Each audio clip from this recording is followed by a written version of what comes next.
Selamat pagi. Selamat pagi. Alhamdulillah rabbil alamin. Ya, ini ada berapa, Mbak? 5.000 ada? Hah? Asik juga ya. Oke, perkenalkan kami, terutama saya. Maaf ya, agak bindeng, agak kena cuaca nih. Akhir ini cuaca agak kurang bersahabat. Saya dari Fakultas Ilmu Sosial dan Ilmu Politik. Nama saya Ari Aditya. Kebetulan saya berada di Hubungan Masyarakat. Saya mau tanya, ada yang udah mengenal FISIP? Ada belum? Siapa? Kayaknya harus saya pancing nih. Mau ini? Hah? Mau? Siapa yang udah tahu FISIP? Silakan ngacung ke depan. Saya akan kasihkan ini. Ke depan deh. Pagi-pagi harus ada pancingan. Sini dulu aja ini.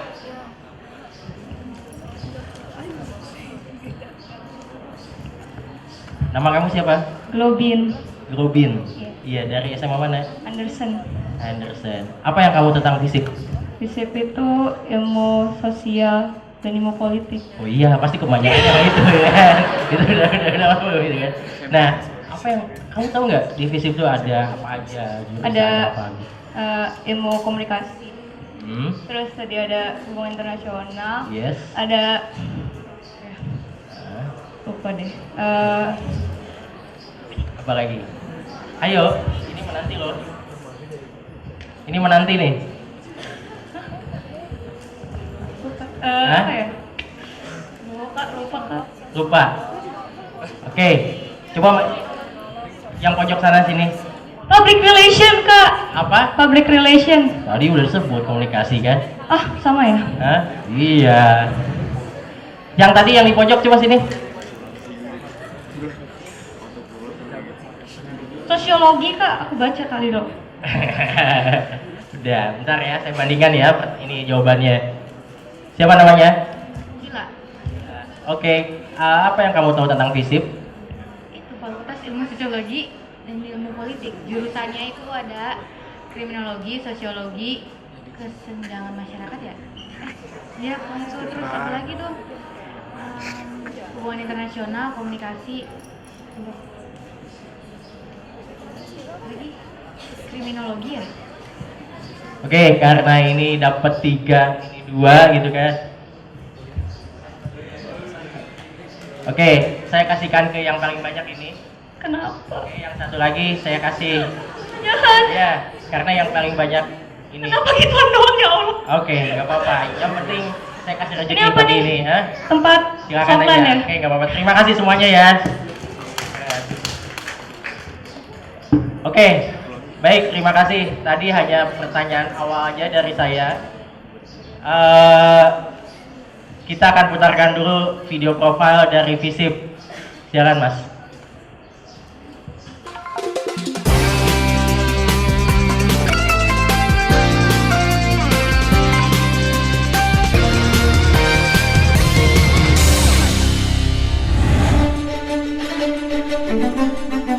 Fakultas Ilmu Sosial dan Ilmu Politik Universitas Indonesia atau yang dikenal dengan sebutan FISIP UI berdiri sejak tahun 1968 dan bertekad menjadi fakultas pengajaran dan riset unggulan di bidang ilmu sosial dan politik.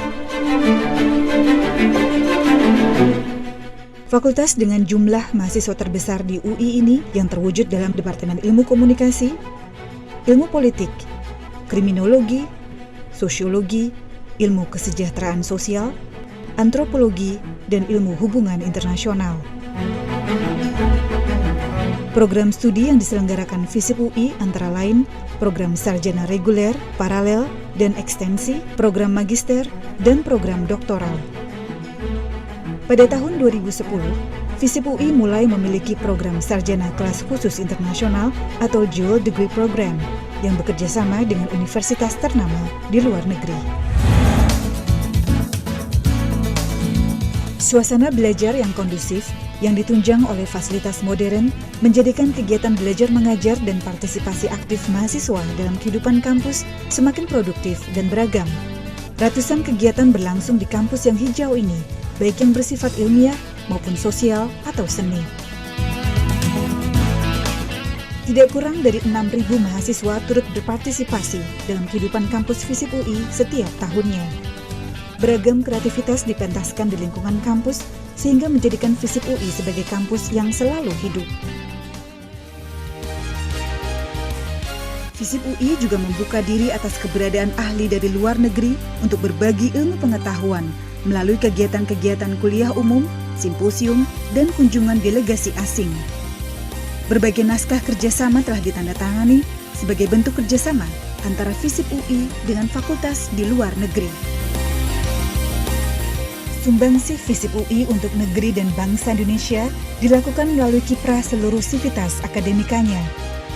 Berbagai pemikiran dan kajian dilaksanakan oleh pusat-pusat kajian dan laboratorium riset. Berbagai kegiatan pengabdian kepada masyarakat juga tak henti-hentinya dijalankan setiap tahun oleh para dosen dan mahasiswa. Bahkan, para mahasiswa telah melaksanakan kegiatan kuliah kerja nyata di pulau-pulau terpencil di Nusantara selama 1 bulan setiap tahun. Begitu pula kiprah puluhan ribu alumni FISIP UI telah mewarnai negeri ini melalui karya nyata mereka di tengah masyarakat.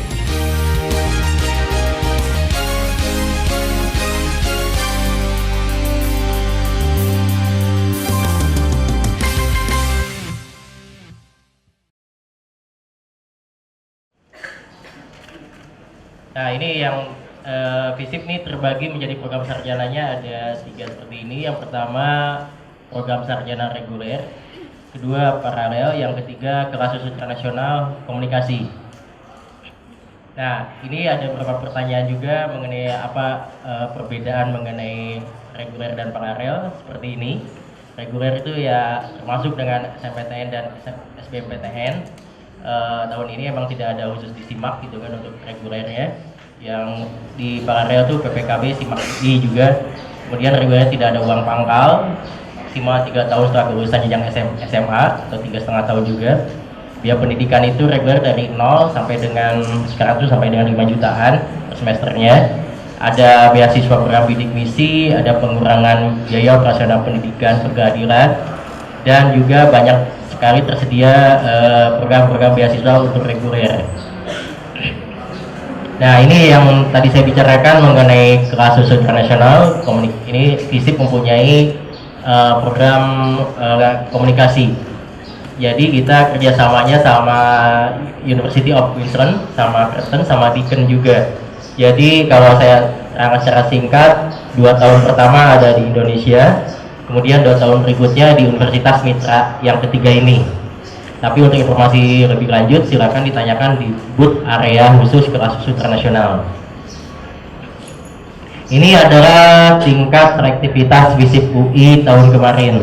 Mungkin teman-teman semua atau misalkan Bapak Ibu yang hadir di sini bisa melihat tahun kemarin tuh misalkan ilmu politik tuh daya tampung 2016 untuk SNMPTN sekitar 20, SBMPTN 20 juga, SIMAK UI ada 10 ya. Kemudian untuk yang sosiologi tahun kemarin ada 24, kemudian SBMPTN-nya 24, SIMAK UI-nya 12. Kriminologi SNPTN-nya 32, SBMPTN 32, SIMAK UI-nya 16. Kesejahteraan sosial ada 20, SBMPTN 20, SIMAK UI-nya 10 juga. Nah, ini di FISIP yang paling tinggi itu ada di hubungan internasional sama ilmu komunikasi. Jadi jika adik-adik berminat silakan lihat ketatannya, daya tampung dan lain-lain. Tapi ini baru yang tahun kemarin ya. Tahun ini belum ini. Oke, selanjutnya. Nah, ini jenis biaya pendidikan yang ada di UI, terutama tadi ada biaya operasional pendidikan yang dari kita IPS itu sekitar 0 sampai dengan 5 juta kalau untuk yang ini, dan untuk yang paralel seperti itu. Nah, untuk yang uang pakai emang UI tidak menganut dalam agama ini dihapuskan. Untuk yang program S1 regulernya aja. Nah, ini kita lihat bahwa jenis biaya pendidikan yang FISIP paling bawah bisa kelihatan untuk S1 paralelnya dari sekitar untuk komunikasi 8,5 sampai 9,5 untuk BOP-nya. BOP itu biaya pendidikan yang kita bayar tiap semester, sama UP-nya uang pangkal itu sekitar 10 juta untuk paralel ya. Tapi tahun ini tuh paralel tuh hanya ada kelas komunikasi. Tahun kemarin ada komunikasi kriminologi. Kemudian untuk kelas internasional yang tadi saya bicarakan, untuk komunikasi yang paling bawah FISIP tuh tuition fee-nya sekitar 27,5, admission fee-nya 15 juta.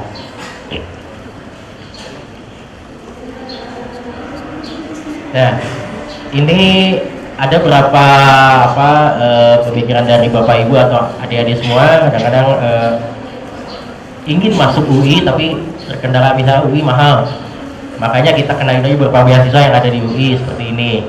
Nah, ini beberapa beasiswa pendidikan yang ada di UI atau yang digunakan di FISIP juga seperti ini ada. Jadi ada beasiswa prestasi, bantuan pendidikan prestasi dan lain-lain atau ikatan dinas. Jadi bisa berapa skema kita gunakan ya untuk meringankan pembiayaan adik-adik semua. Jadi informasi beasiswa juga bisa dilihat di bawah itu yang merah. Jangan dicek di beasiswa.ui.ac.id. Nah, ini termasuk juga program bidik misi seperti ini ya.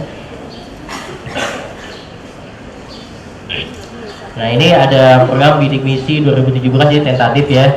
Silakan aja lihat di websitenya. Seperti ini programnya dari mulai pendaftaran sekolah sampai dengan MPN. Nah, oke, kita masuk ke ini deh. Nah, ini FISIP UI itu terdiri dari 8 departemen atau dulu itu dengan 8 jurusan. Ada ilmu komunikasi, ilmu politik, ilmu administrasi, kriminologi, sosiologi, kesejahteraan sosial, antropologi, dan hubungan internasional. Tapi sejak tahun 2015, ilmu administrasi yang merah telah menjadi fakultas tersendiri, menjadi fakultas ilmu administrasi. Ini mengenai ilmu komunikasi. Jadi ilmu komunikasi itu peminatannya ada 4: jurnalisme, kajian media, hubungan masyarakat, dan periklanan. Jadi profil lulusannya akan seperti ini dalam bidang kajian media, jurnalisme, humas, dan penyiaran serta periklanan. Sekarang ilmu politik. Ya, ilmu politik adalah ada 2 seperti ini: politik dan demokrasi di Indonesia dan perbandingan politik. Profil lulusannya akan seperti ini juga. Kemudian kriminologi ada peminatannya seperti ini: penegakan hukum, kriminologi jurnalistik, dan kejahatan transnasional. Sosiologi seperti ini masih mengenai peluang ini. Jadi mampu melakukan analisa situasi berdasarkan konsep teori sosiologis serta metodologi tertentu yang relevan. Ya. Ini kesejahteraan sosial bagi yang bisa analisa kemiskinan segala macam. Seperti ini ada di kesejahteraan sosial CSR. Ini antropologi juga. Kemudian ini juga yang paling banyak peminatnya adalah departemen hubungan internasional. Ini ada beberapa kegiatan kemahasiswaan seperti ini. Ini PSAK juga. Ini kegiatan BEM. Ini pengabdian kepada masyarakat kepada di desa-desa di Indramayu. Ini kegiatan ini exchange di Jepang. Ini waktu BEM juga mengenai pemilu. Ini yang olahraga semua. Ini misi budaya komunitas tari FISIP UI yang ke Amerika.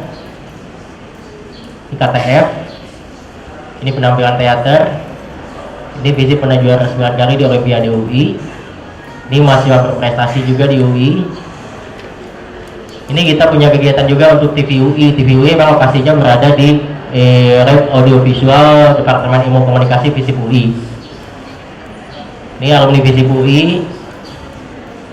Ini beberapa alumni FISIP UI yang intinya udah berkontribusi kepada pemerintahan, diantaranya Prof. Yuno Sudarsono, ada juga Prof. Mutia Hatta dulu sebagai One Team Press, Mas Imam Prasojo, Pak Muldoko, Mas Julian Adrin Pasha sebagai jubir dari Bapak SBY, Mas Andri Novcaniago, Mbak Puan, dan juga mungkin kalian kenal yang di ujung sini ya. Nah, Ya, itu Raditya Dika emang dari ilmu politik FISIP ya. Ini profil umum lulusan FISIP UI seperti ini, akan jadi di bidang pendidikan, konsultan, pemerintahan, keamanan, media, ekonomi, hiburan, profesional, dan lainnya. Ini untuk profil lulusannya ya. Ini beberapa fasilitas penunjang yang ada di UI seperti ini. Ada bikun, sepeda kuning, asrama, dan lain-lain. Lapangan FISIP juga ada. Fasilitas penunjang yang lainnya seperti ini juga. Ini beberapa kontak resmi yang teman-teman semua wajib ya istilahnya harus terus update informasinya di sini ya. Dan juga di sini juga. Oke, itu beberapa presentasi dari saya. Saya mungkin ada beberapa pertanyaan mengenai FISIP, saya persilakan. Oke, ada mic ya?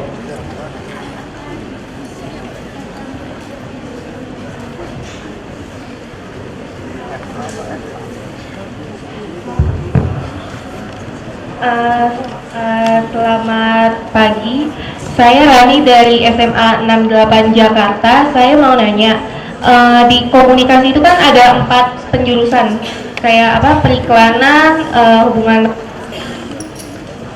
kajian media, dan penjurusan itu diperuntukkan pada semester berapa ya, khusus pada semester berapa? Misalnya saya komunikasi ingin mengambil tentang hubungan masyarakat, nah itu khusus penjurusan hubungan masyarakatnya itu dimulai di semester berapa, dan prospek kerjanya itu seperti apa di hubungan masyarakat? Terima kasih.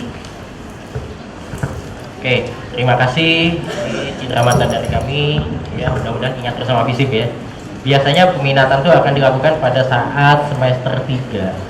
Ya, jadi kamu minatnya kemana? Hubungan masyarakat. Baik, jadi peminatan di komunikasi di semester 3 adanya. Oke. Ada lagi? Silakan, maju aja ke depan. Gak apa-apa.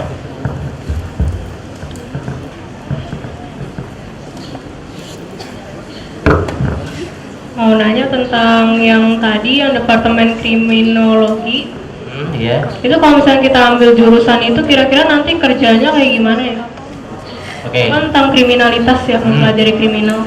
Oke. Terima kasih. Baik, seperti yang tadi saya sebutkan, profil lulusan itu kriminologi bisa aja untuk kalian jadi seorang wartawan kriminologi. Ya, tidak menutup kemungkinan, atau menjadi seorang konsultan juga, konsultan dari kejahatan dari aparat juga, karena ada yang bisa menjadi mitra dari kepolisian, mitra dari kejaksaan. Ya, jadi tidak menutup kemungkinan kalau kriminologi bisa bekerja di berbagai sektor. Di antaranya seperti yang tadi jelas, ada jurnalistik kriminologi, gitu kan? Itu jelas bahwa nanti adik semua akan intinya bekerja di media, tapi khusus kupasannya mengenai kriminologi. Yang kedua, menjadi seorang konsultan atau analis juga untuk membantu kejahatan-kejahatan, baik itu kejahatan teroris ataupun terhadap misalkan mengenai kejahatan terhadap anak, perempuan, gitu kan. Itu jadi konsultan untuk bagian untuk aparat, gitu ya.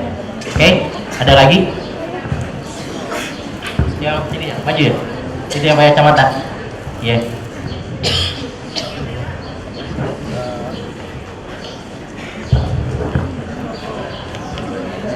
Sini aja deh. Oke, ke sini. Maaf ya, emang melebihi kapasitasnya Mbak ya. Ini ya kayaknya lebih ini. Saya mau nanya buat departemen HI-nya, itu kenapa nggak ada kelas internasional, sama departemen HI itu perkuliahannya berapa semester?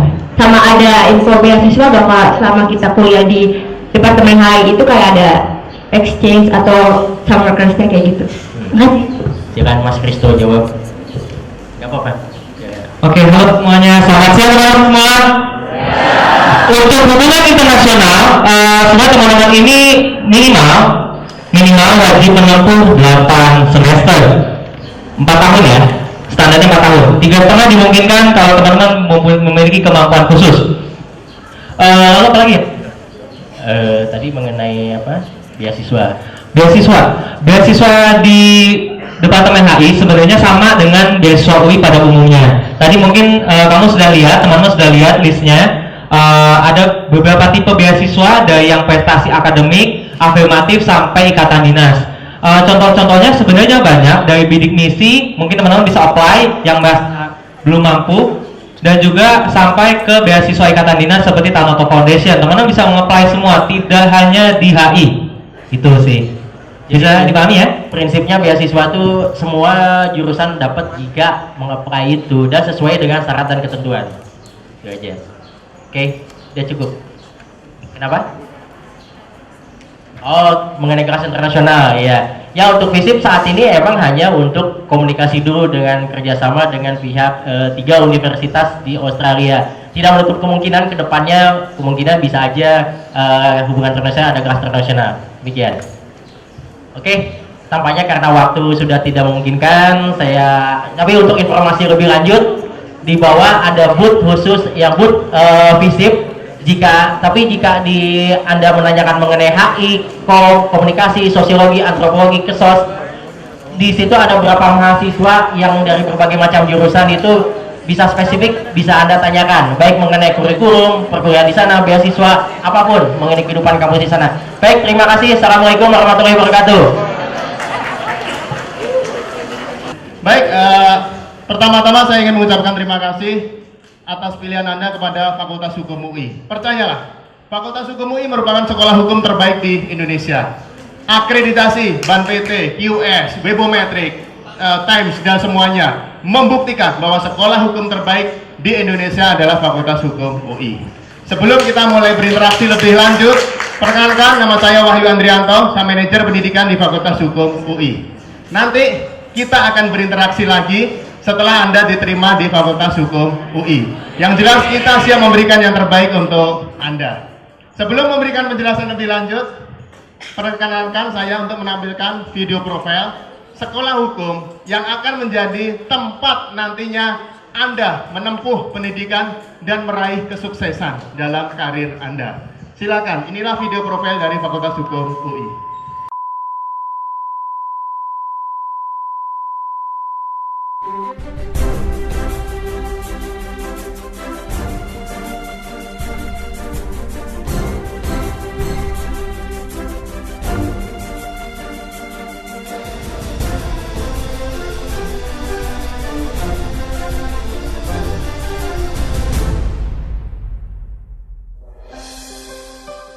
Selamat datang di kampus Universitas Indonesia di Depok, Jawa Barat.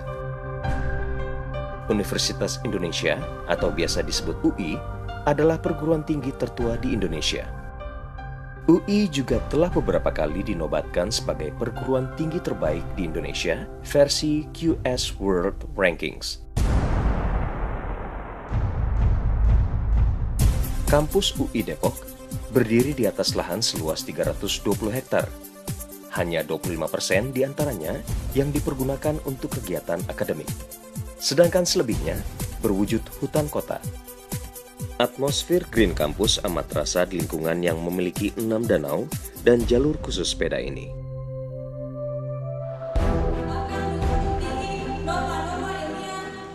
Tak kurang dari 400.000 alumni telah dihasilkan oleh perguruan tinggi negeri yang memiliki visi menjadi pusat unggulan Asia ini. Saudari Catur Nugrahi, sarjana hukum, dan saudara Prasetyo Pratama Supremo, sarjana hukum, mewakili rekan-rekannya dari program Sarjana Fakultas Hukum.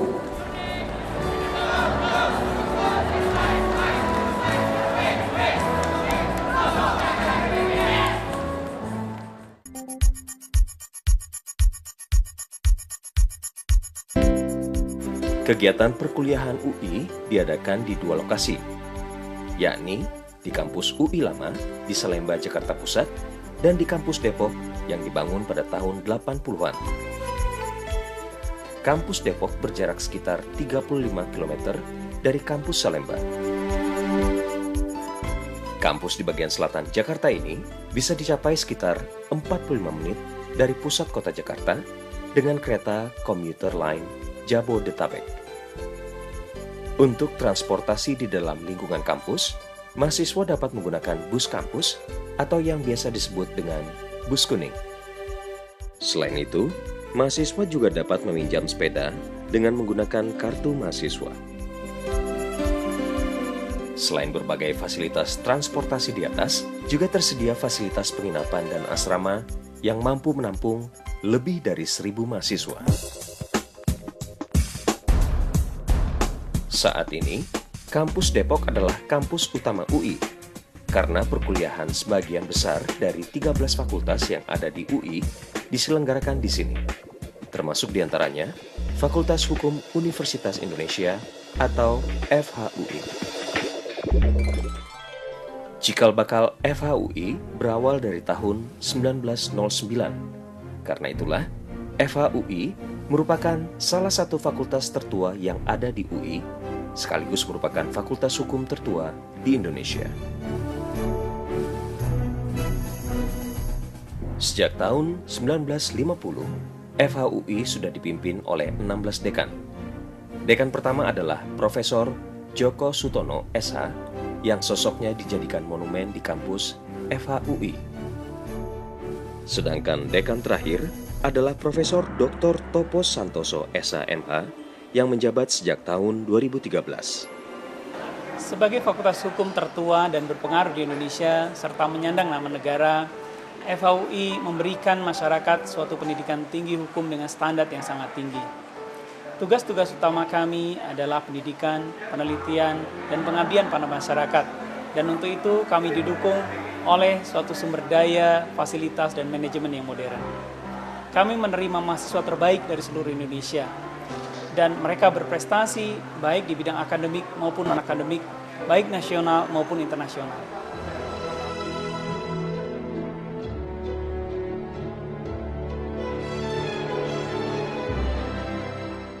Berkesempatan untuk belajar di FHUI merupakan salah satu hal yang paling saya syukur dalam hidup ini. FHUI benar-benar mempersiapkan saya untuk menjadi seorang pemimpin di kemudian hari. Saya pikir memilih FHUI merupakan keputusan terbaik yang pernah saya buat. Fakultas Hukum memiliki lebih dari 30 ruang kelas yang representatif. Selain ruang kelas, terdapat auditorium Djoko Sutono yang dapat menampung hingga 620 orang. Ruangan ini kerap digunakan untuk seminar, kuliah umum, konvensi, hingga acara-acara khusus seperti pesta perpisahan wisudawan.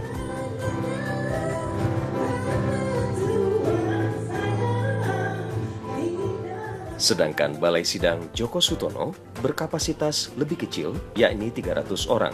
Ruangan ini biasa digunakan untuk acara promosi doktor.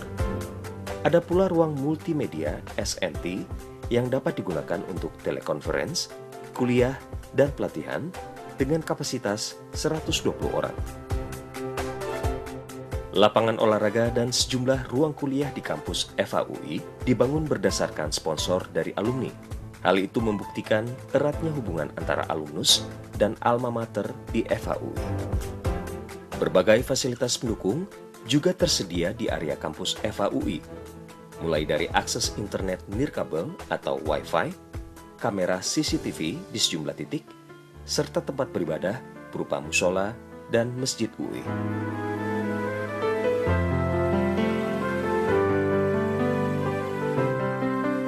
Fakultas Hukum UI menyelenggarakan pendidikan mulai dari tingkat sarjana hingga pasca sarjana yang semuanya terakreditasi A. Ada 3 program perkuliahan jenjang S1 di FHUI, yakni program reguler dan paralel, serta kelas khusus internasional. Program reguler dan paralel pada prinsipnya sama saja, hanya waktu kuliahnya yang berbeda. Kuliah kelas reguler diselenggarakan pada pagi hari, sedangkan kelas paralel dilakukan pada siang dan sore hari. Untuk memenuhi kebutuhan akan ahli hukum yang tangguh dalam transaksi bisnis internasional, sejak 2010, FHUI membuka program kelas khusus internasional atau KKI. KKI memberi kesempatan pada mahasiswanya untuk mengikuti program pertukaran pelajar atau studi di luar negeri. Ada beberapa perguruan tinggi yang menjadi mitra KKI, di antaranya Utrecht University, Leiden University, University of Washington, University of Canberra, dan lainnya. Program KKI juga terbuka untuk mahasiswa dari mancanegara. It's a chance to enjoy an atmosphere that is very different from the campus that I have back in my school in France and in Paris, in a big city with all the buildings around. Also, the student life was very rich, like what I have in my university actually, except that the students would be much more autonomous and they do a lot of things, a lot of activities, a lot of associations.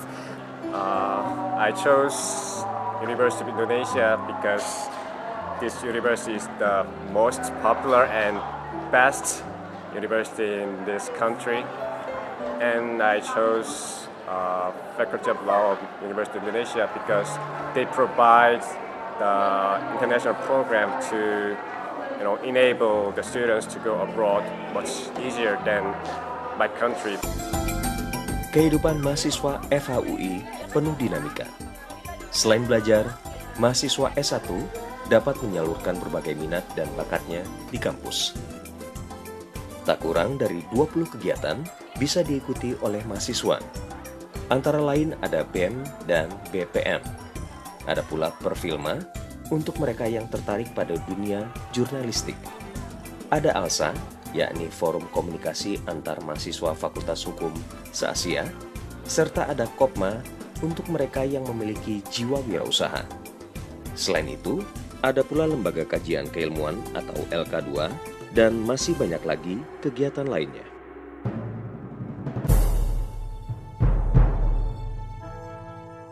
FHUI banyak mencetak prestasi di kancah nasional maupun internasional, antara lain dalam kompetisi peradilan semu atau Moot Court. Dalam kompetisi Moot Court terbesar, yakni Philip C. Jessup Moot Court Competition di Amerika Serikat, mahasiswa FHUI berhasil meraih prestasi yang membanggakan.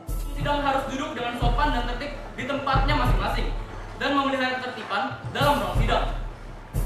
Untuk melatih kemampuan beracara di persidangan kelak, sekaligus untuk persiapan kompetisi, mahasiswa kerap berlatih di salah satu dari 2 ruangan moot court yang tersedia di kampus.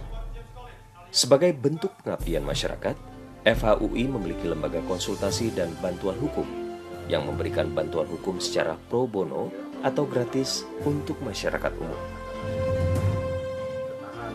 Untuk memfasilitasi kegiatan risetnya, FHUI memiliki lembaga penelitian, yakni Djoko Sutomo Research Center. FHUI memiliki pusat dokumentasi dan referensi hukum. Mahasiswa yang membutuhkan berbagai peraturan perundang-undangan serta buku rujukan dapat mengaksesnya di sini. Sedangkan literatur lainnya, mulai dari buku, jurnal, hingga disertasi, dapat dibaca di Perpustakaan Pusat UI. Karena sejak tahun 2011, seluruh koleksi kepustakaan milik kampus yang ada di UI, termasuk Fakultas Hukum, telah terintegrasi menjadi satu di dalam gedung perpustakaan seluas 30.000 meter dan setinggi 8 lantai ini.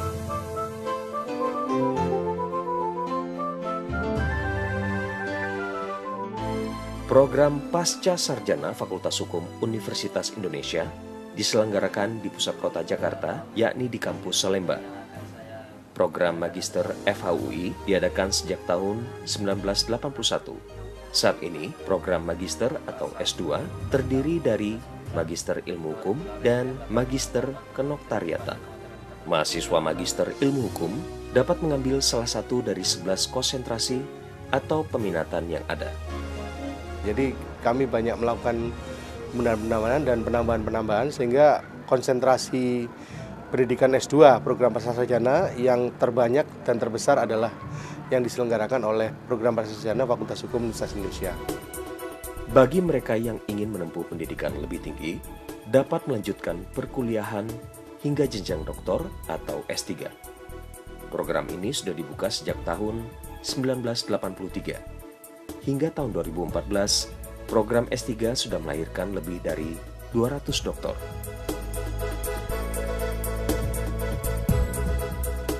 Banyak nama besar di bidang hukum menjadi staf pengajar pasca sarjana FHUI. Lebih dari 20 guru besar, tetap dan tidak tetap, siap membagi ilmunya untuk mahasiswa. Alumni FHUI, mulai dari S1 hingga S3, sudah tersebar dan berkiprah di berbagai sektor, baik di pemerintahan maupun swasta. Kendati sudah banyak melahirkan para cendekiawan, Fakultas Hukum Universitas Indonesia terus memutakhirkan diri.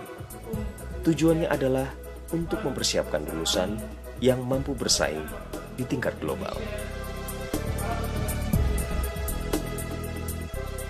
Saya termasuk, saya kira orang yang beruntung ya, karena saya telah mendapatkan kesempatan menyelesaikan studi saya S1, S2 dan S3 di Fakultas Hukum Universitas Indonesia ini.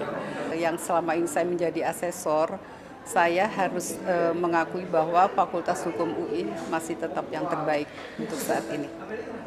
Kalau dilihat dari segi gedung dan kualitas daripada pelayanan sangat baik, saya rasa sudah sangat baik. Dan saya meyakini bahwa Fakultas Hukum itu banyak memberi kontribusi kepada dunia hukum, baik praktisi maupun teoretisi yang ada di Indonesia, dan juga yang berkiprah di dunia internasional dalam bidang hukum dan segala macam bidang hukum. Dan saya kira ini sudah nampak dari produk-produk Fakultas Hukum UI yang sudah menyebar di semua lini pemerintahan, di praktisi, dan juga bahkan berkiprah di dunia internasional. Masuk di Fakultas Hukum UI pada saat sekarang saya lihat lebih sulit daripada masa-masa saya. Kenapa saya katakan demikian? Karena peminat dari SMA yang ingin belajar hukum dan masuk di UI sangat besar. Oleh karena itu merupakan suatu kebanggaan apabila ada putra atau putri yang bisa masuk di Fakultas Hukum UI. Sesungguhnya FHUI benar-benar adalah fakultas hukum terbaik di negeri ini. Lulusannya terbaik, terseleksi, dan juga berkontribusi. Dan alhamdulillah sebagian besar mereka bukanlah orang-orang yang justru menimbulkan permasalahan di dunia hukum.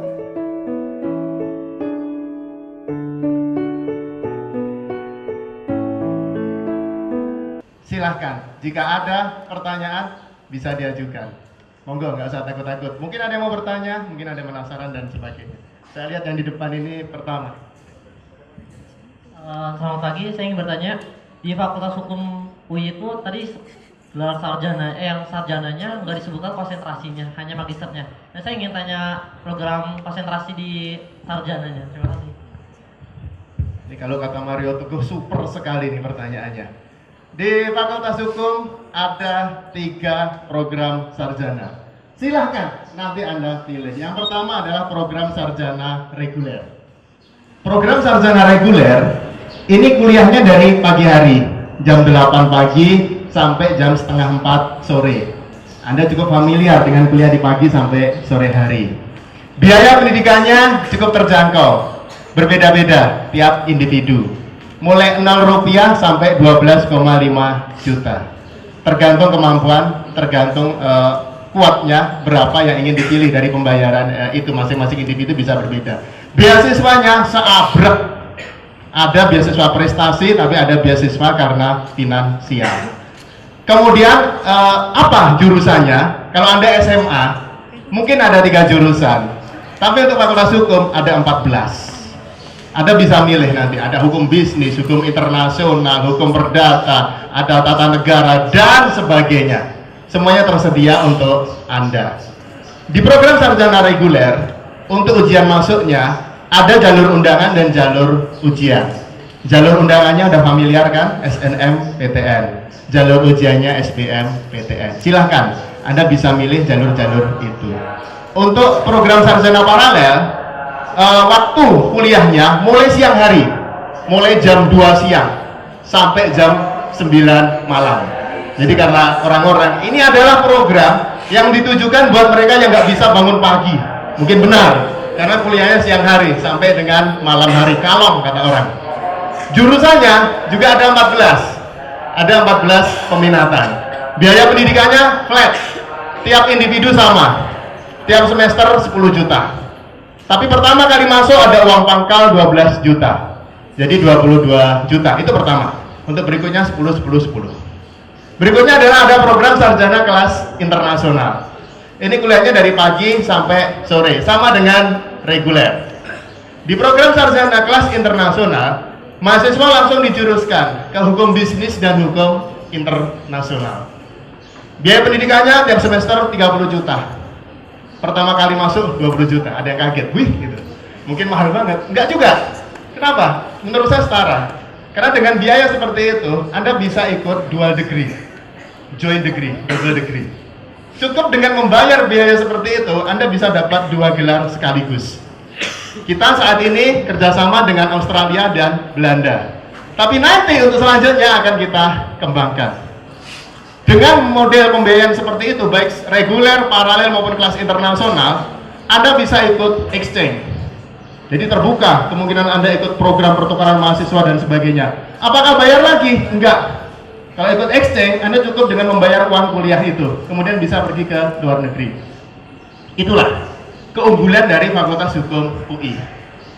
Yang perlu Anda pahami adalah kita bukan sekolah hafalan. Yang kita ajarkan adalah analisis. Nanti kalau Anda kuliah di Fakultas Hukum UI, mayoritas mata ujian diujikan secara open book, terbuka. Malah kalau Anda nanti ikut mata kuliah saya, sistem ujiannya take home test. Apa itu maksudnya? Mungkin masih bingung. Jadi hari ini saya berikan soal ujian, Anda bawa pulang.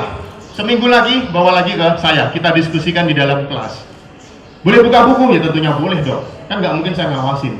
Silakan buka buku, silakan Anda bertanya kepada narasumber siapapun. Silakan Anda bertanya kepada pakar apapun. Yang penting jangan bertanya ke saya. Karena kalau bertanya ke saya itu jawabannya. Itu mungkin yang bisa saya sampaikan sementara ini. Ada lagi mungkin? Silakan, Mas yang biru gelap ini. Sepertinya penasaran sekali dari tadi.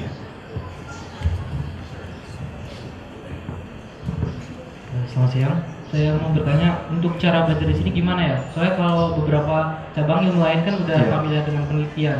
Kalau untuk hukum gimana cara belajar sekarang? Terima kasih. Oke, terima kasih. Mas. Belajar sehari-hari gimana sih metodenya? Kita ada metode belajar di ruang kelas. Artinya di ruang kelas itu ada kuliah seperti biasa.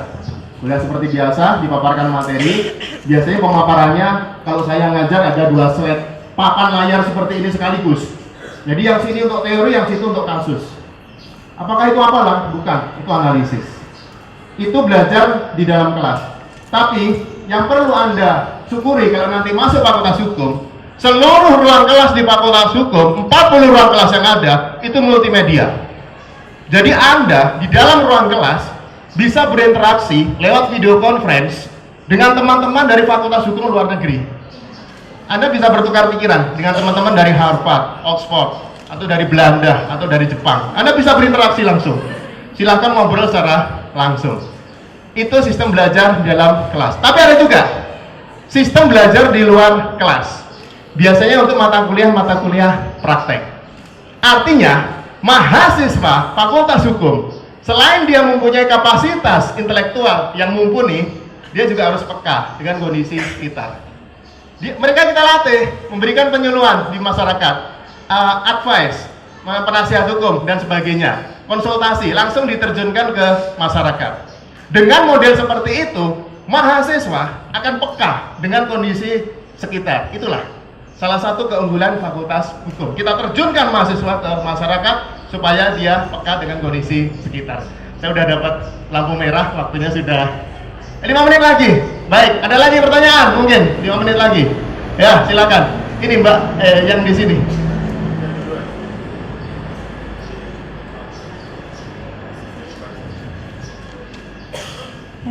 Ya, selamat siang. Apa di FHUI itu ada jurusan kurator?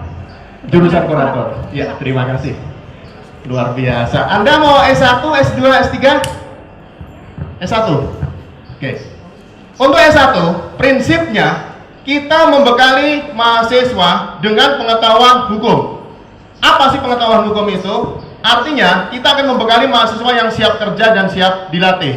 Ingat, ilmu hukum bisa terpakai di bidang apapun juga. Nggak percaya? Saya dulu setelah lulus kuliah di FH, ketika teman-teman saya kerja di kantor pengacara, apa bidang kerja yang saya pilih? Rumah sakit. Semua langsung ketawa. Lu sakit ya yuk ya kerja di rumah sakit, lu nggak waras ya gitu, semua ketawa. Tapi kenapa? Begitu saya masuk korporat rumah sakit, saya sediain kursi, tapi nyaris saya nggak bisa duduk kursi itu. Advice, konsultasi itu terus menerus.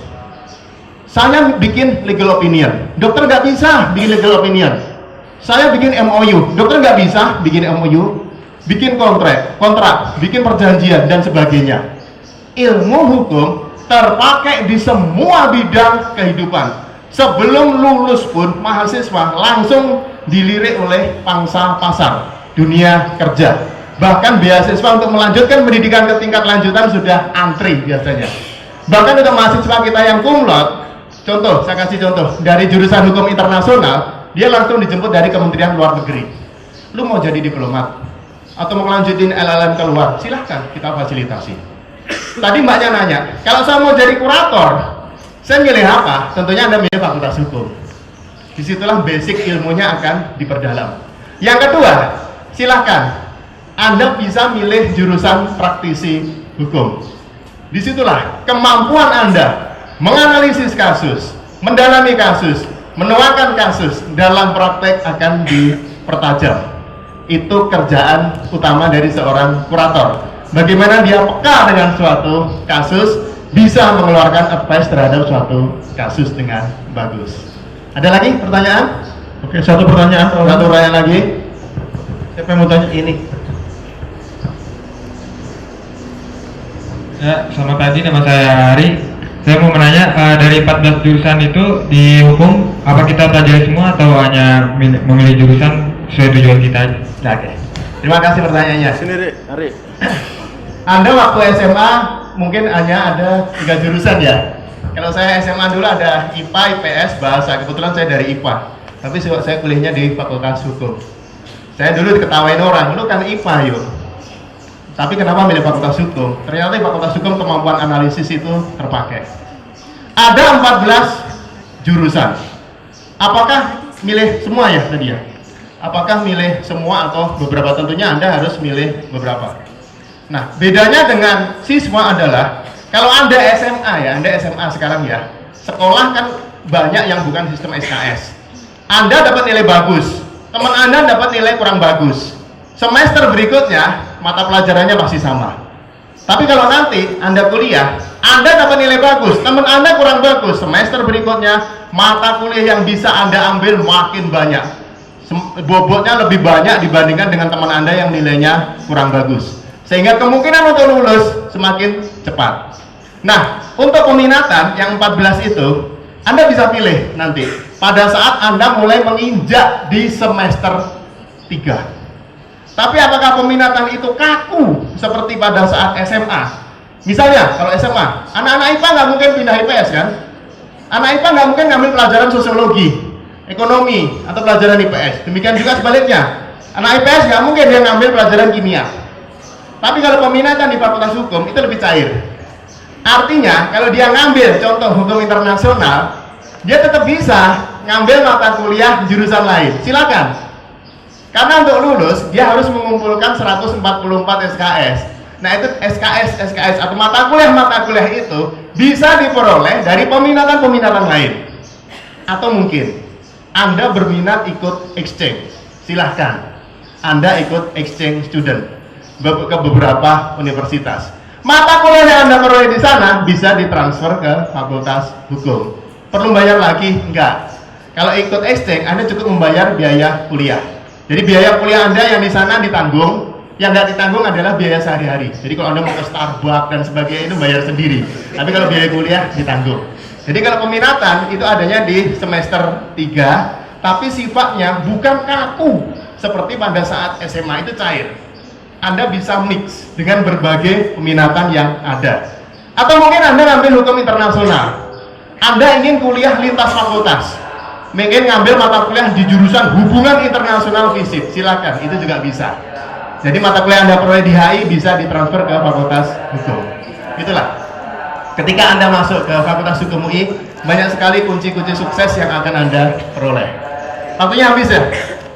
Habis? Wah, benar-benar habis, nggak ada toleransi. Nah, itulah. Ini adalah sedikit presentasi dari saya. Harapan saya semoga tahun ini maupun tahun depan kita bisa bertemu lagi di Fakultas Hukum UI. Kita siap memberikan yang terbaik untuk Anda. Assalamualaikum warahmatullahi wabarakatuh.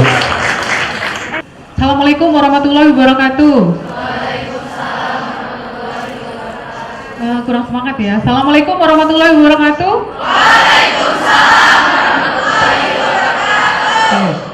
Salam sejahtera bagi kita semua.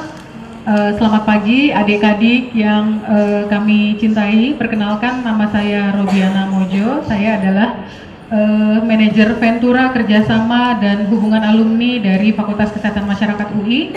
Sekaligus saya juga dosen di K3 Keselamatan Kesehatan Kerja Universitas Indonesia. Berkarir jadi dosen di FKM UI itu sejak lulus S1. Baru sih ya, baru-baru aja, baru 23 tahun dari 9 tahun. Baru.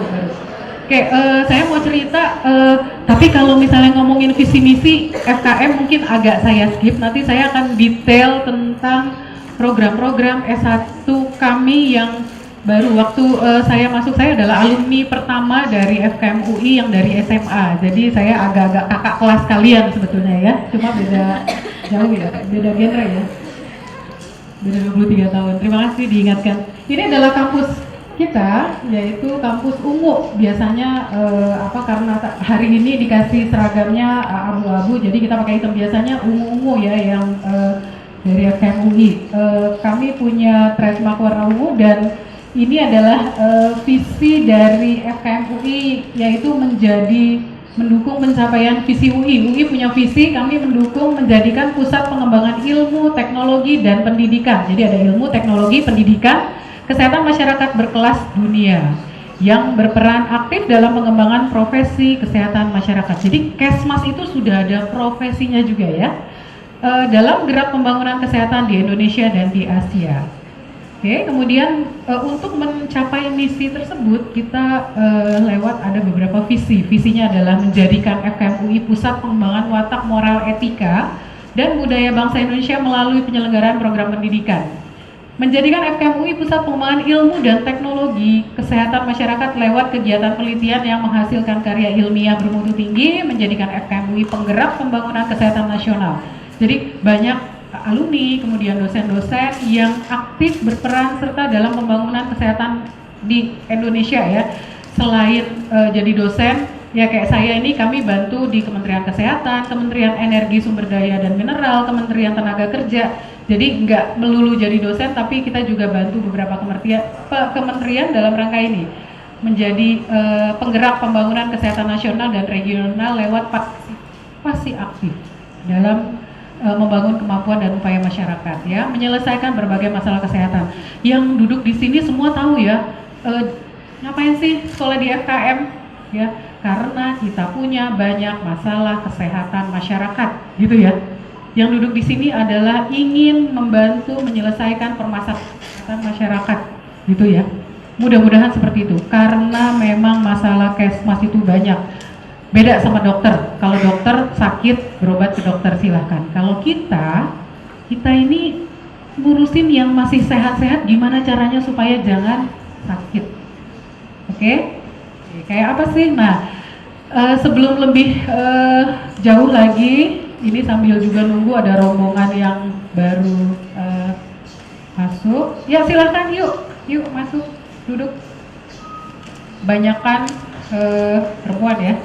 Ya, memang di FKM sekarang ini juga banyakan perempuan kecuali K3 banyak laki. Ya, yuk udah duduk, mari. Duduk sini, masih kosong, depan juga masih kosong. Oke, saya lanjutkan lagi. Ini adalah nama-nama pimpinan FKM UI. Pimpinannya kebetulan semuanya perempuan, dari dekannya, wakil dekan 1 dan wakil dekan 2, yaitu dipimpin oleh Bu Dr. Agustin Kusumayati, SC PhD sebagai dekan. Kemudian ada Ibu Dr. Sabarina MSc, sebagai Wakil Dekan Bidang Pendidikan, Penelitian, dan Kemahasiswaan.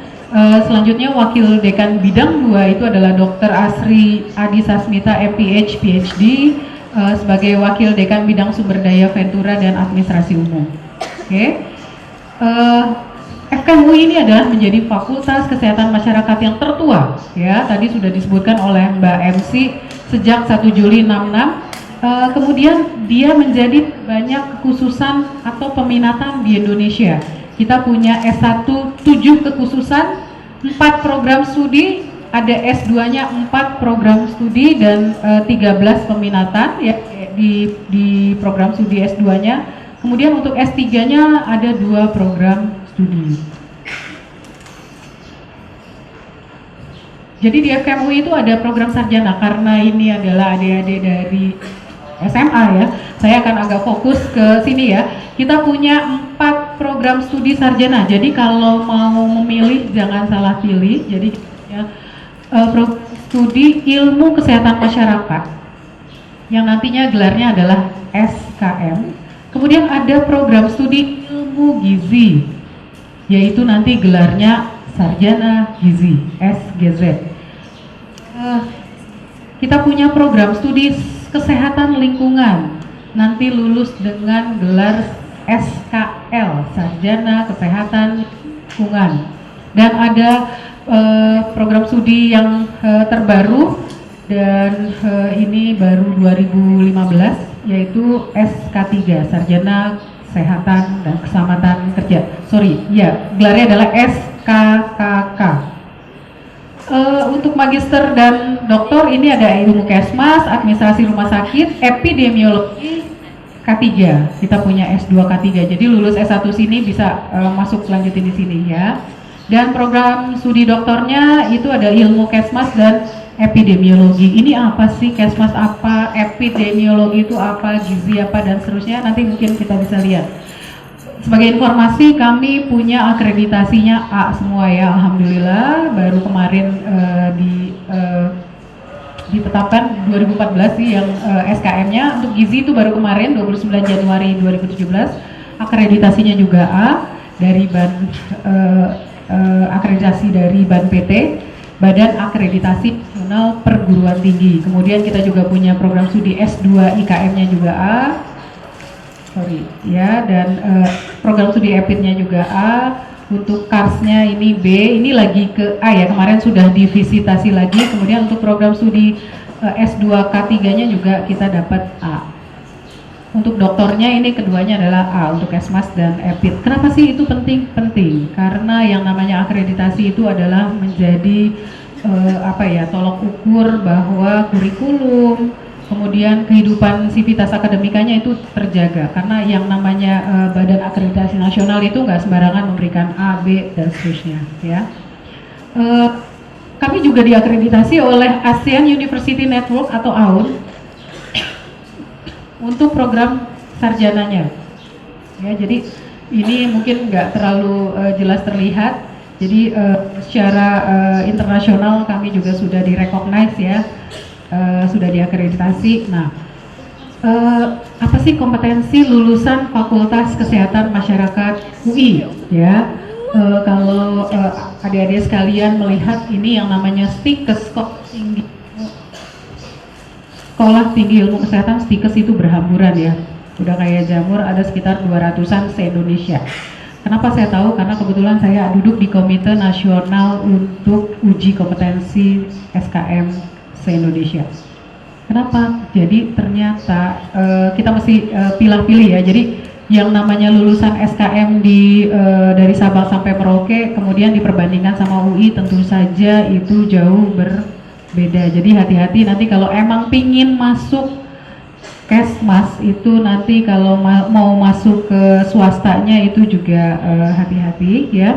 Jadi untuk FKM UI kita punya 8 kompetensi. Ini yang dari Sabang sampai Merauke ini harusnya sama, yaitu kita mampu melakukan kajian dan analisis. Kajiannya apa? Yaitu kajian masalah kesehatan. Analisisnya apa? Analisis yang data-data yang ada.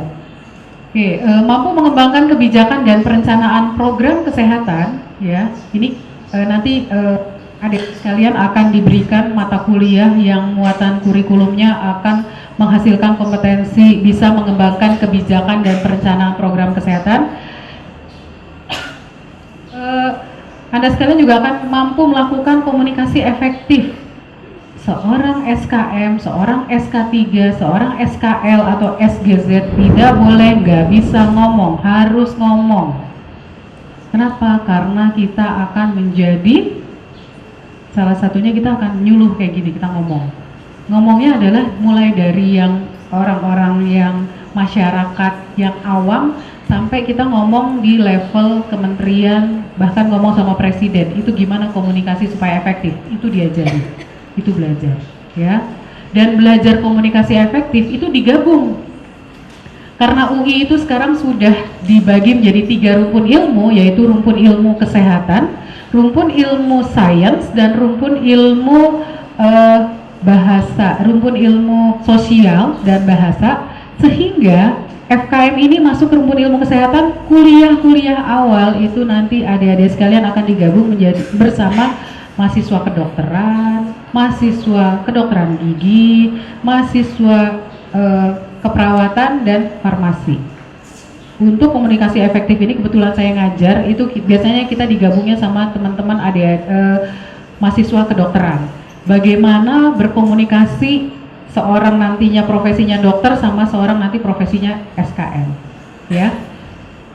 Kemudian nanti kita juga diharapkan mampu memahami budaya lokal, itu diajarin, ya. Jadi ini sebetulnya FKM harus dari A1 gitu ya, nggak bisa yang dari sekarang gitu ya, IPA IPS ya.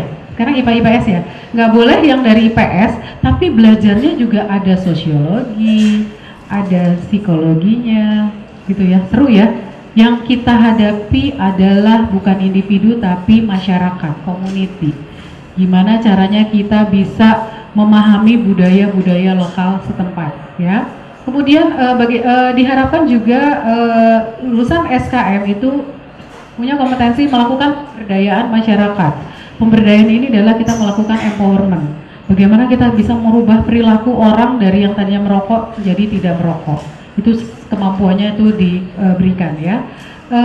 Memahami dasar-dasar ilmu kesehatan masyarakat, merencanakan mengelola sumber dana, diajarin juga ya yang namanya cost effective analysis kayak gimana sih, cost benefit analysis gimana sih, belajar ya ada sedikit gitu ya ekonominya, finance-nya ada sedikit, dan diharapkan mampu memimpin dan berpikir sistem. Ini yang jadi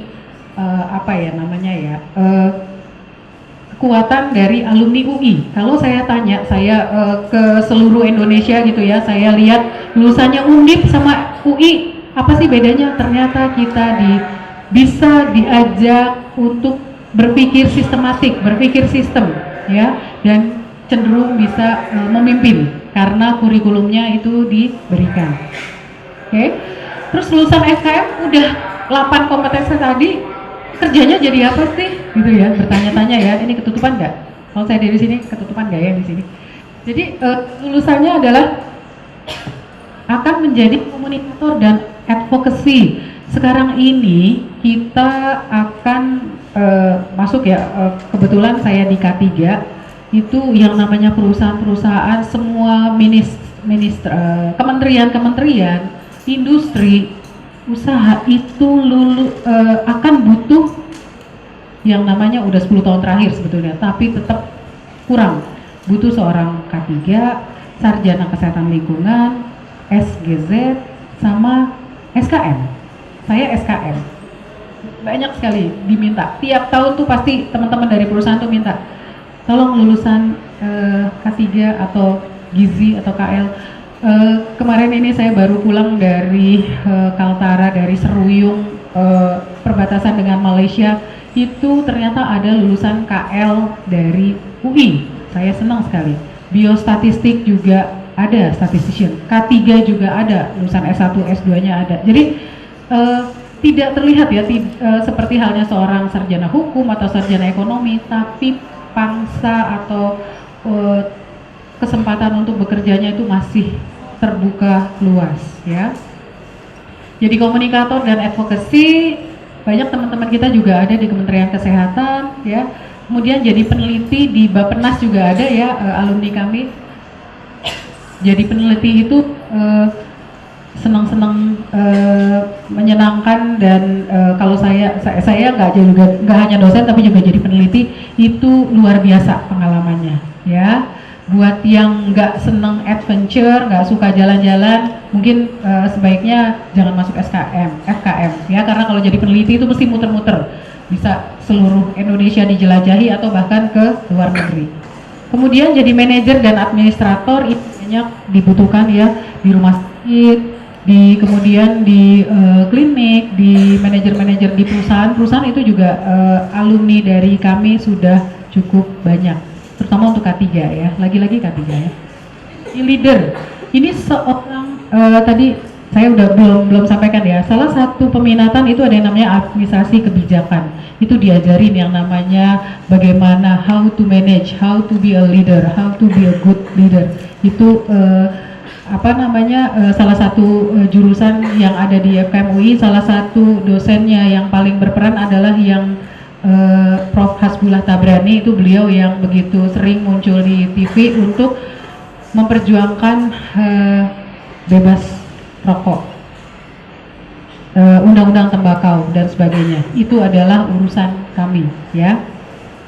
Kemudian lulusan FKM bisa jadi dosen juga, ini masih banyak ya. Kami baru menerima juga dosen-dosen alumni, dosen-dosen yang lulusan dari FKM. Selain kami terima juga dari dokter. Tadi kebetulan pimpinan kami tiga-tiganya adalah dari kedokteran, tapi itu dokternya dokter yang sudah nggak praktek, dokternya sudah fokus ke public health atau ke kesehatan masyarakat.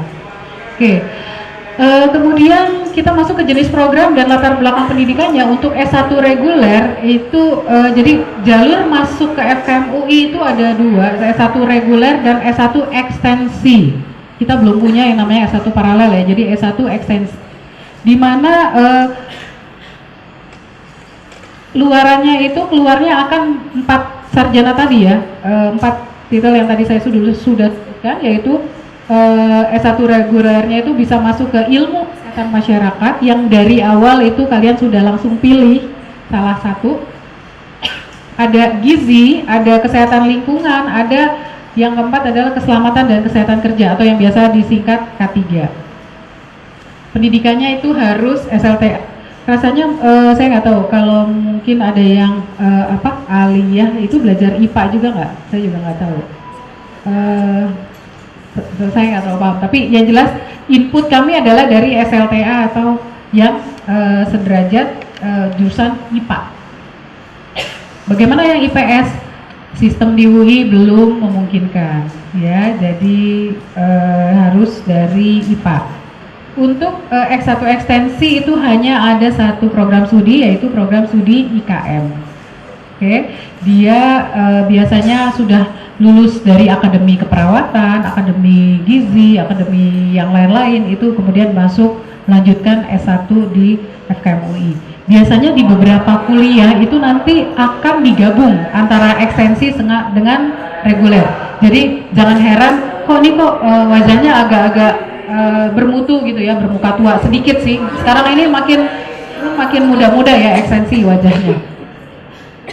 Oke, untuk peminatan itu kita punya 9 peminatan. Ini yang tadi saya sebutkan ya, ada manajemen asuransi kesehatan, ada manajemen pelayanan kesehatan, ada manajemen rumah sakit, ada biostatistik dan kependudukan, manajemen informasi kesehatan, informatika kesehatan, epidemiologi, promosi kesehatan, kesehatan reproduksi.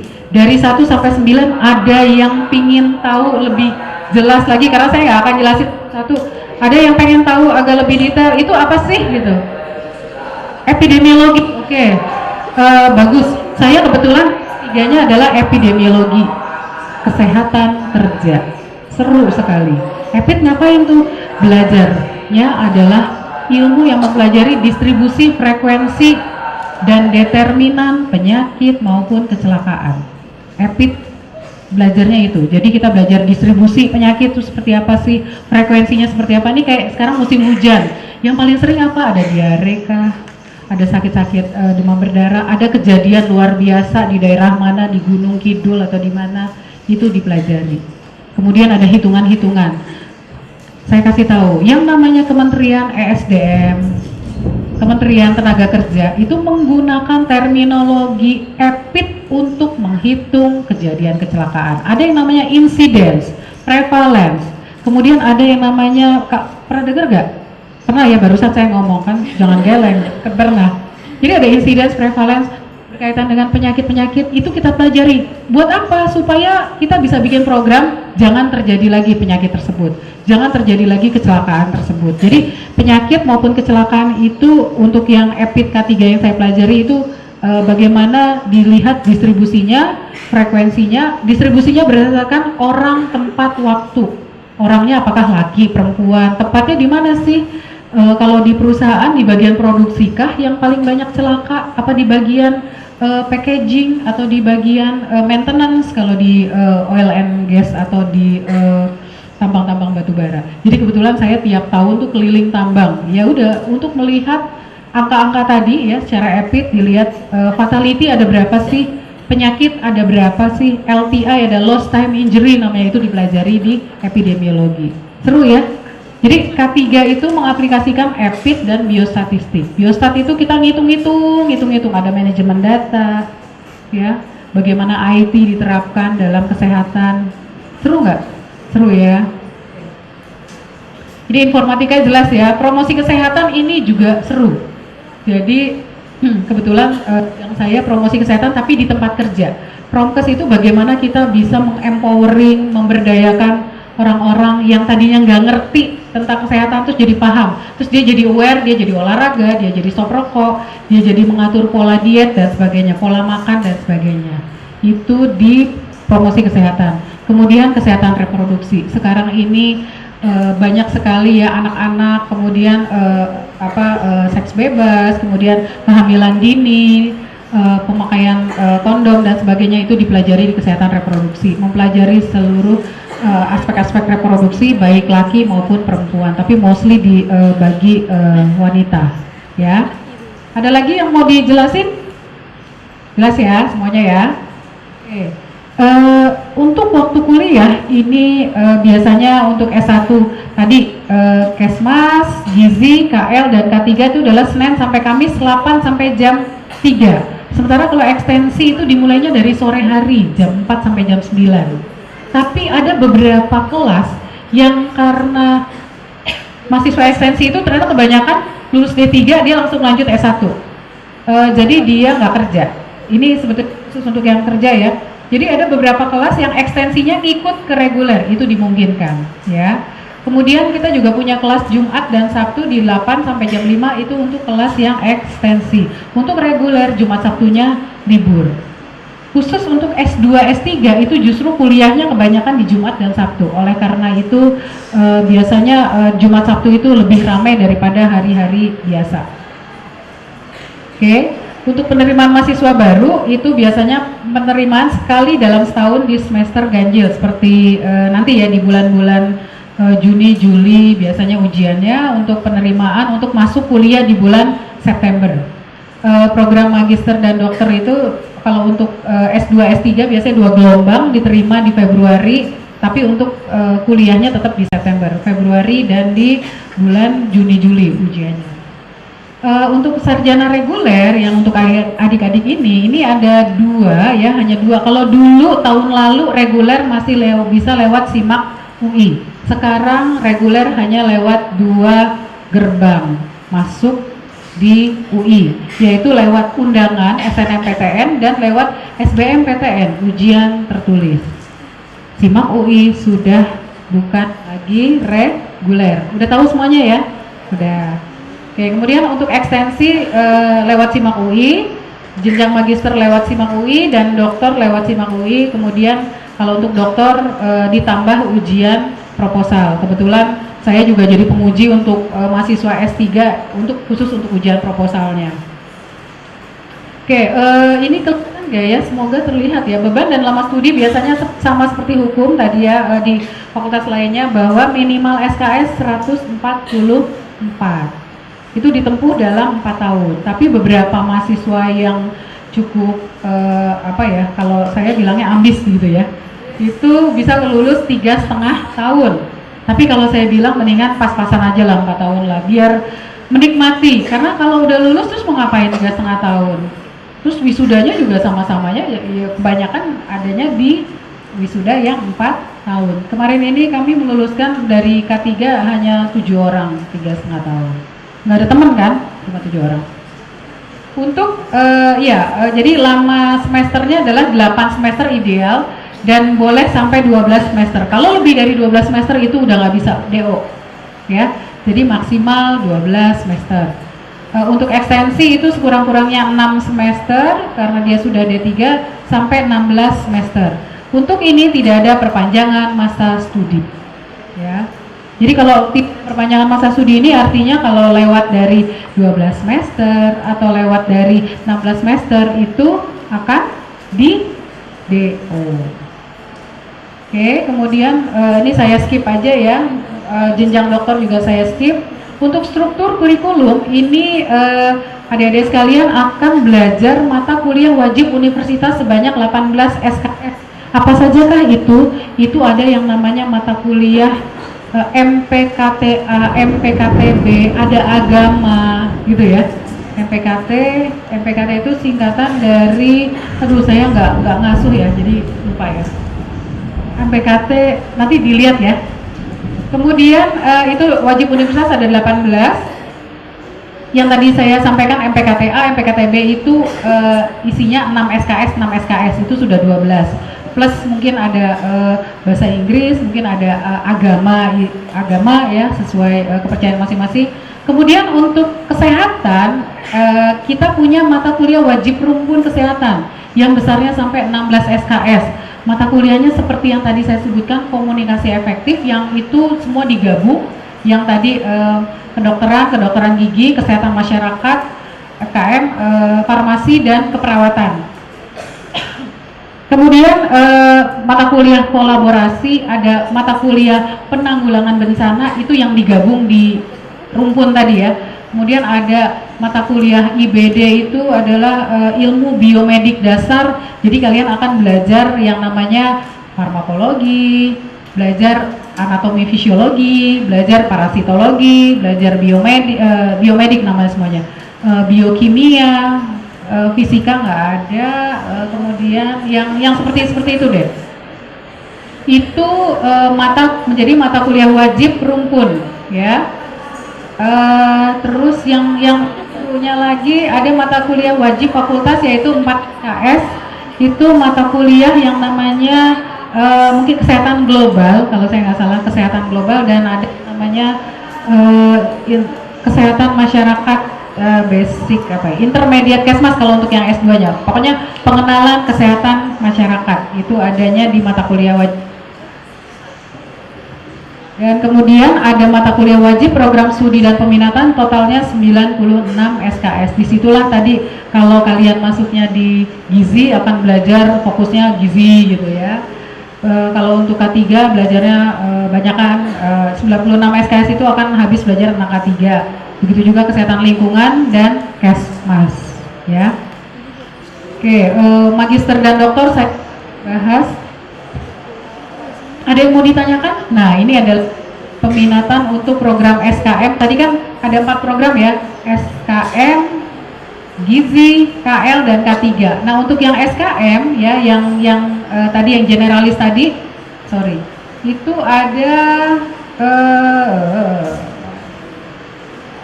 ya, ini ada tadi saya sudah sebutkan ya, manajemen pelayanan kesehatan, rumah sakit, asuransi, gizi. Ini udah nggak ada nih. 9, 10 nggak ada lagi nih ya. Yang tadi saya sudah sebutkan ya, ini kayaknya berulang. Oke, metode dan evaluasi pembelajarannya biasanya evaluasi dilakukan UTS atau UAS, tahu ya, ujian tengah semester dan ujian akhir semester. Kemudian untuk evaluasi di semester 2 itu 24 SKS-nya dilihat, IPK tidak boleh kurang dari 2. Tapi yang sudah rasanya agak sedikit sekali yang seperti ini ya, masuk evaluasi terus dia harus keluar, sangat sedikit ya. Jadi oleh karena itu sebaiknya memang yang punya passion belajar tentang kesmas, jangan kasihan soalnya kan ya, buang-buang waktu. Yang saya tahu malah ada adik-adik dari MIPA, dari fakultas lain yang kemudian dia melanjutkan di FKM. Ternyata dia bilang, inilah dunia saya katanya untuk belajar di Kesmas ini. Jadi FKM itu khusus untuk K3 yang saya tahu itu setengah antara teknik dan kedokteran. Jadi di tengah-tengah, nggak kedokteran banget, nggak teknik banget. Karena untuk K3 itu belajarnya nanti akan belajar tentang ada pengendalian engineering, ada tentang higiene industri, belajar ergonomi, belajar kesehatan kerja, ya. Seru. Kemudian untuk semester 4 itu nanti akan dilihat 48 SKS-nya, IPK-nya juga boleh kurang dari 2, dan masih di semester 8 juga harus sudah 96 SKS, IPK juga nggak boleh kurang dari 2. Yang sudah sih insya Allah nggak ada ya yang dievaluasi seperti ini untuk di DO. Bagaimana masuk ke FKM itu nanti adik-adik sekalian masuk, untuk di perkuliahannya sendiri ya, kalau sudah masuk, kita punya namanya sistem informasi akademik new generation. Kalau sudah masuk ke FKM UI, kita akan pakai SIAK NG, sangat pakai ini ya, untuk mengetahui segala macam informasi yang berkaitan dengan kurikulum akademik ya.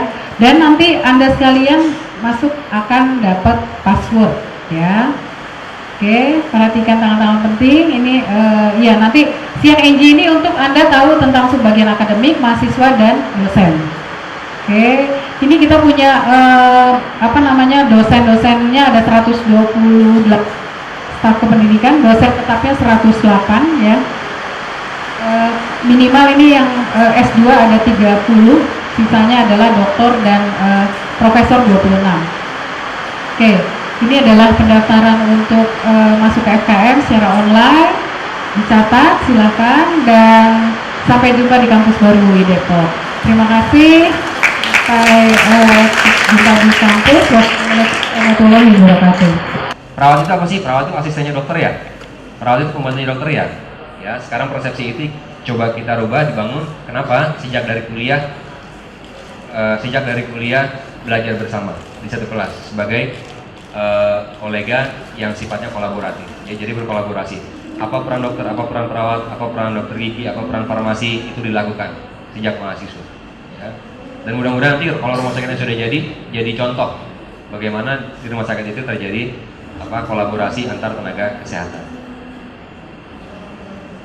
Nah, sekarang jalur masuknya seperti apa? Bagaimana masuk FIK UI? Kalau dulu ada jalur khusus yang namanya SIMAK UI, sekarang semuanya lewat SNMPTN dan SBMPTN ya. Biaya pendidikannya berapa? Biaya pendidikannya dari 0 sampai 7.500.000 rupiah, sama seluruh dengan seluruh fakultas lain di UI. Tapi UI sampai sekarang menggunakan biaya berkeadilan, artinya untuk mereka yang mampu bayar full, yang tidak mampu akan mendapatkan subsidi tentunya dengan persyaratan-persyaratan tertentu ya. Jadi sesuai dengan kemampuan. Jadi di UI tidak boleh ada orang tidak kuliah tapi sebetulnya mampu tapi tidak ada biaya ya. Dan tentunya ada beasiswa yang ditawarkan. Jadi kalau yang nanti sempat mampir, ada satu stand khusus untuk subdirektorat beasiswa ya. Banyak sekali beasiswa yang ditawarkan baik dari dalam UI maupun juga dari lembaga-lembaga lain di luar UI. Ini contohnya beasiswanya ya. Ada beasiswa prestasi, beasiswa kurang mampu, beasiswa campurannya dari berbagai sumber. Nah, ini ada syarat-syarat beasiswa, tapi syarat-syarat beasiswa saya kira nanti Anda bisa lihat sendiri, Anda bisa pelajari bagaimana cara mendapatkan beasiswa. Nah, ini juga yang sering ditanyakan. Kalau lulus nanti kerjanya jadi apa? Ya. Kalau lulus kerja Anda bisa jadi seorang perawat di rumah sakit, puskesmas dan institusi kesehatan lain. Ya. Kita sekarang sedang mengembangkan rumah sakit UI dan kita coba di sini di rumah sakit UI nanti perawat yang bekerja minimal levelnya S1. Ya. Apa bedanya dengan perawat dari D3? Ya. Jelas kalau Anda sama-sama masuk jadi pegawai negeri, golongannya beda. Kalau Anda dari S1 ya golongannya golongan untuk S1 yang setara dengan S1 yang lain, setara dengan dokter, setara dengan farmasi, setara dengan yang lain-lain. Dari segi tugas apa? Dari segi tugas tentunya sangat tergantung dengan kebijakan di rumah sakit. Anda bisa minimal jadi ketua tim di dalam pemberi pelayanan. Kemudian bisa sebagai peneliti Nah, staf yang bekerja di FIK UI sebagian besar selain mereka sebagai pengajar juga sebagai peneliti, sebagai kepala ruangan kalau Anda punya jabatan struktural, ya, sebagai dosen atau pengajar, dan juga staf konsultan di lembaga pemerintah dan non pemerintah. Ya, saya tahun 2009, tahun 2008 sampai 2010 jadi konsultan di WHO Indonesia Country Office untuk Human Resource for Health, Nursing and Midwifery. Ya, jadi dan beberapa periode konsultan WHO untuk area itu adalah staf FIK UI. Ya. Dan staf kita juga ada yang jadi konsultan sekarang di WHO untuk regional office di New Delhi, itu juga dari UI. Ya. Dan lain-lain, banyak kesempatan kerja yang lain. Ya. Nah, ini foto janji kepanitraan. Jadi sebelum kalian masuk klinik, kalian akan disumpah. Ya, akan disumpah akan menjaga rahasia pasien, akan menjaga kode etik dan lain-lain terkait kode etik. Nanti lulus disumpahin lagi. Ya, lulus disumpahin lagi dengan dapat sertifikat dan Anda menjadi anggota profesi. Ya. Demikian informasi singkat tentang FIK UI. Mudah-mudahan memberikan gambaran tentang apa yang Anda pelajari, bagaimana masuk FIK dan seterusnya. Baik, seterusnya selanjutnya sesi tanya jawab. Apakah ada yang akan ditanyakan? Kalau ada yang belum jelas, kita masih punya waktu 5 menit, sekitar 5 menit. Nah, kalau ada yang mau tanya, ada hadiahnya katanya.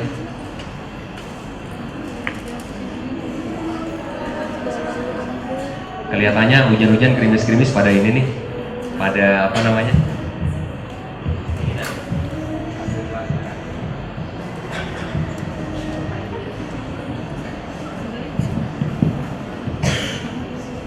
Permisi, Assalamualaikum warahmatullahi wabarakatuh.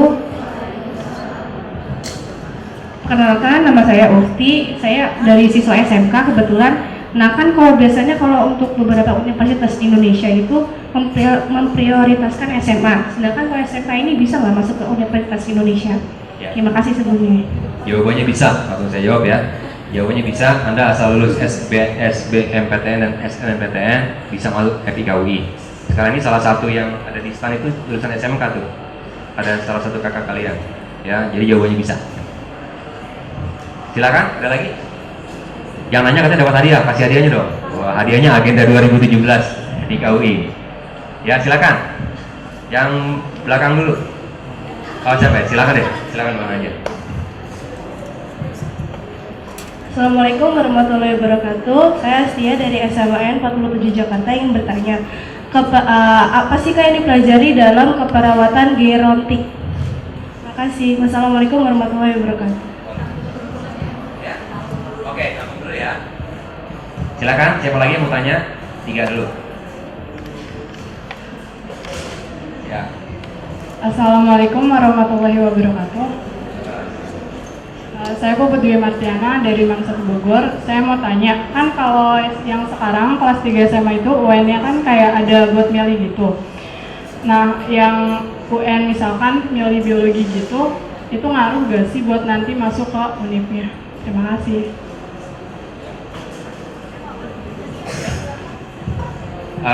Pertama, gerontik belajar apa sih? Ada yang mendengar kata gerontik gak? Enggak ya. Jadi gerontik itu belajar tentang kesehatan lanjut usia. Ya, kesehatan lanjut usia. Ada khusus keperawatan, spesialis keperawatan namanya keperawatan gerontik. Ini sangat berkembang di luar negeri dan Indonesia juga sedang berkembang. Kenapa? Indonesia adalah salah satu negara yang pertumbuhan lansianya tercepat di dunia. Dalam 10 tahun ke depan, populasi lansia di Indonesia akan berkembang. Jumlahnya akan menyamai populasi balita. Jadi harus diantisipasi.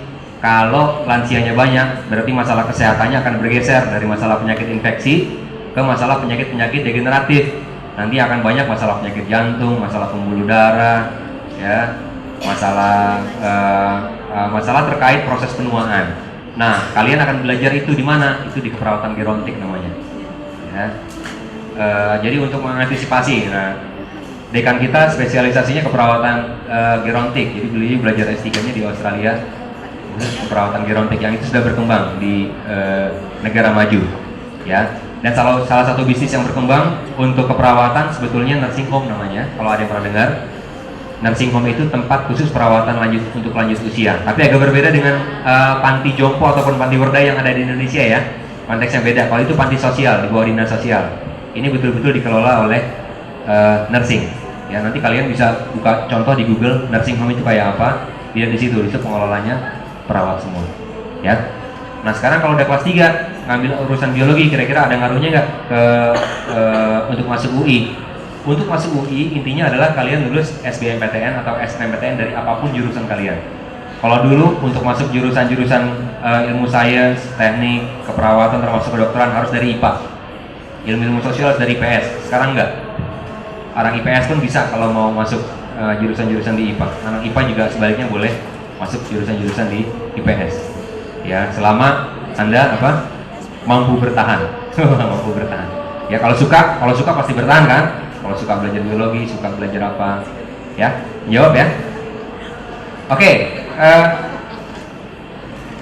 udah habis. Wah, sayang sekali. Saya lihat masih banyak yang tunjuk tangan tadi mau bertanya. Tapi jangan khawatir kalau kalian masih ada pertanyaan. Kalian masih bisa kunjungin stand kita di bawah Teknika. Di situ masih ada mahasiswa atau teman-teman kita yang jaga akan memberikan penjelasan yang lebih banyak. Oke, terima kasih atas kehadirannya, terima kasih atas perhatiannya. Selamat datang di FIK UI ya. Mudah-mudahan kuliah di FIK.